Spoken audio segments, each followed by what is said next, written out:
Misère culturelle. Il est des hommes qui savent prendre leur temps avant de décider si oui ou non ils s'engagent.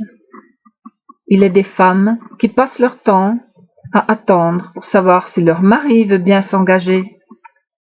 Il est des maris qui n'entreront en matière qu'après avoir obtenu leur satisfaction sexuelle. C'est demander en gage pour faciliter l'acte de choisir. Mais ensuite cela provoque l'endormissement. Rien ne sera fait.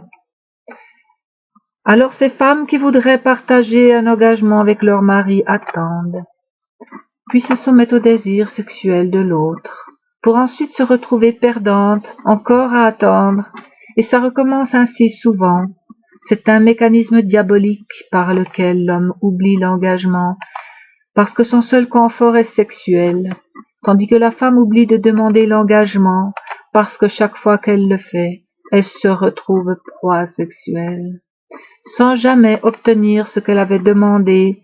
Ainsi, le langage porteur de l'engagement s'appauvrit, et s'appauvrit à tel point qu'il ne reste plus de langage, mais juste des pulsions sexuelles à assouvir.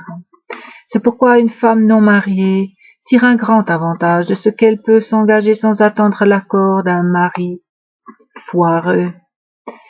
Et s'il existe un genre de mari qui n'oublie pas que pour s'engager il a demandé une faveur sexuelle, le lendemain après avoir dormi il donne sa réponse, c'est très honnête de sa part, très salutaire pour le bien-être psychique de l'épouse.